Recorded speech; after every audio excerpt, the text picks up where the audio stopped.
వైజాగ్లో హైటెక్ మొగుడు ఎవరైనా చుట్టాలు వస్తే తన సొంత భార్య చెల్లి అయిపోతుంది. రాత్రి పడకలోకి ప్రేయసి అవుతుంది. కూతురు పుట్టిందని మోహం చాటేశాడు. ఇంతకీ పెళ్ళైనా కరెక్ట్గా చేసుకున్నాడా అంటే అన్నవరంలో పెళ్ళి అన్నాడు, రిజిస్టర్ మ్యారేజ్ అన్నాడు. అవేవీ కాకుండా పెళ్లి చేసుకున్నాడు. పెళ్లిని రిజిస్టర్ చేసుకోవడం మర్చిపోయాడా? పోనీ పెళ్లి వీడియోలో వచ్చే ఆల్బంలోనే నేను సక్రమంగా చేశాడా అంటే పెళ్లి కూతురు పేరే మార్చేశాడు. ఏమిటా అంటే మర్చిపోయారేమో అంటున్నాడు. మొదటి నుంచి తప్పిదాలు జరుగుతున్నా తన కూతురు భవిష్యత్తు బాగుండే చాలు అనుకునే అసామాన్య తండ్రి కాదా పోలీస్ స్టేషన్కి వచ్చేదాకా పబ్లిక్ తెలియని పరిస్థితి.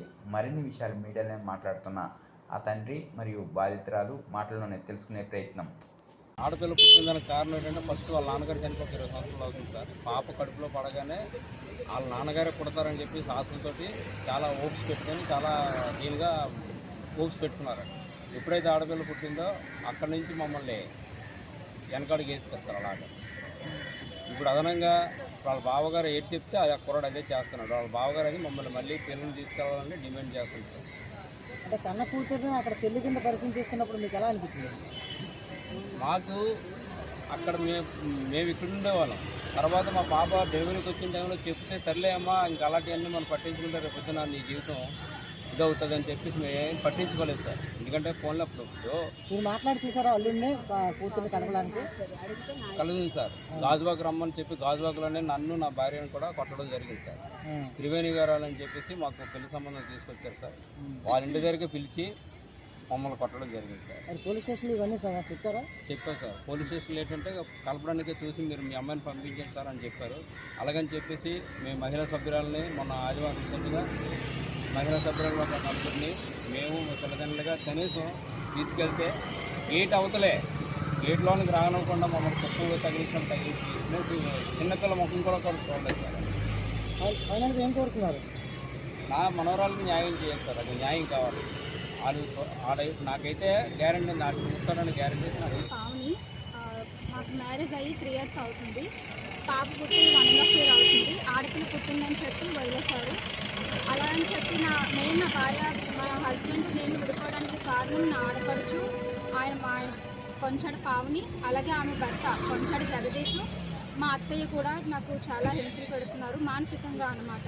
ఏంటంటే మా ఆడపడుచు చెప్పిందే వినాలి, ఆయన భర్త చెప్పిందే వినాలి, వాళ్ళు చెప్పినట్టు వింటేనే ఇంట్లో ఉంటా లేకపోతే లేదు అని చెప్పేసి నన్ను చాలా విధంగా బెదిరించేవారు. అలాగే నా భర్త కూడా ఏ రోజు కూడా నాకు అర్థం చేసుకోవడం కానీ అదేమీ లేదు. అలాగే అక్కడ భువనేశ్వర్లో ఉండేటప్పుడు ఆచారాలు వ్యవహారాలు అంటూ నాకు ముసుగేసి కప్పేసి ఉంచేసి ఇంట్లో ఉంచి బయటకు రానివ్వకుండా, అలాగే ఎవరైనా వస్తే చెల్లని చెప్పి పరిచయం చేసేయడం. ఆఫీస్ వాళ్ళకు కూడా ఇప్పుడు వచ్చి నా పెళ్ళి అయినట్టు కానీ పాప పుట్టినట్టు కానీ ఏది కూడా నోటిఫికేషన్ ఇవ్వలేదు.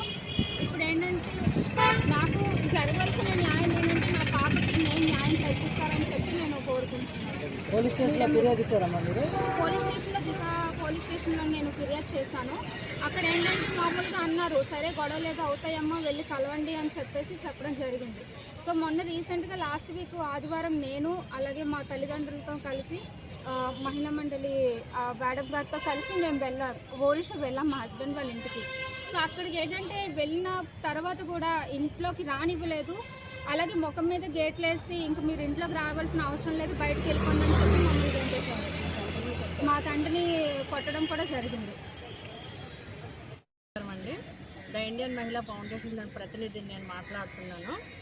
ఈ అమ్మాయి పావని విషయంలోనే మాకు వచ్చి చెప్తే మేము భార్యాభర్తలు కలపాలని చెప్పుకొని భువనేశ్వరం వెళ్ళాము. వెళ్ళిన తర్వాత ఆయన పద్ధతి చూస్తే చాలా అసహ్యంగా ఉందండి. ఆయన మాట తీరు కానీ మనుషుల్ని గౌరవించే విధానం కానీ స్త్రీ అంటే చాలా అసభ్యకరంగా ప్రవర్తించి మాట్లాడుతున్నారు.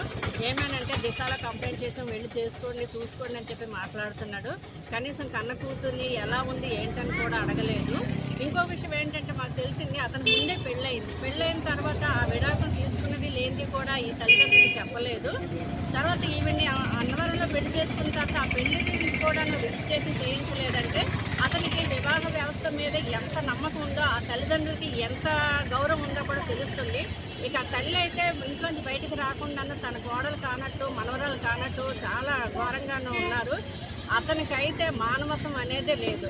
ఇప్పుడు సమాజంలోని వివాహ వ్యవస్థ అనేది ఏ విధంగా పోతుందో తెలియట్లేదు. కనీసం వాళ్ళు వివాహం చేసుకున్న తర్వాత పుట్టిన పిల్లలకి ఏ ఆధారం కూడా లేకుండా జరుగుతుందండి.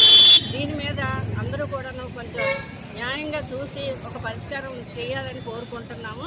ఇవి నా ఊరు తీసుకెళ్లి భార్యగా పరిచయం చేయలేదు, ఆఫీస్లో కూడా చెల్లెలుగా చెప్పుకొచ్చాడు. ఒక భార్యని చెల్లిగా చెప్తే ఆ స్త్రీ ఎంత మానసికమైన వేదన అనుభవిస్తుందో అందరికీ తెలిసిన విషయమని, ఆ విషయం తల్లిదండ్రులు కూడా చాలా బాధపడుతున్నారు. దీనివల్ల మీరందరూ కూడాను ఆమెకు తగు న్యాయం చేయాలని కోరుకుంటున్నాను. కనీసం ఆ పుట్టిన అమ్మాయి ఎలా ఉందో కన్న తండ్రికి తెలియదు. మన భారతదేశంలోని ఇది చెప్పుకోవడానికి సిగ్గుగా ఉన్న విషయం అండి. ఇది దయచేసి ఇలాంటి వాటి మీద కొంచెం శ్రద్ధ, అంటే ఎలా చెప్పాలో తెలీదు. స్త్రీగా కూడా మేము చెప్పలేకపోతున్నాము. భార్యాభర్తలు బాగానే ఉంటున్నారు, వాళ్ళు విడిపోతున్నారు, పర్వాలేదు. అతనికి భార్య వస్తుంది, ఆవిడకి భర్త వస్తాడు, అది కామన్ అయిపోతుంది. కానీ పిల్లల పరిస్థితి ఏంటో తెలియట్లేదు. రేపు పొద్దున్న ఆ పిల్లల భవిష్యత్తు ఏమవుతుందో తెలియట్లేదు.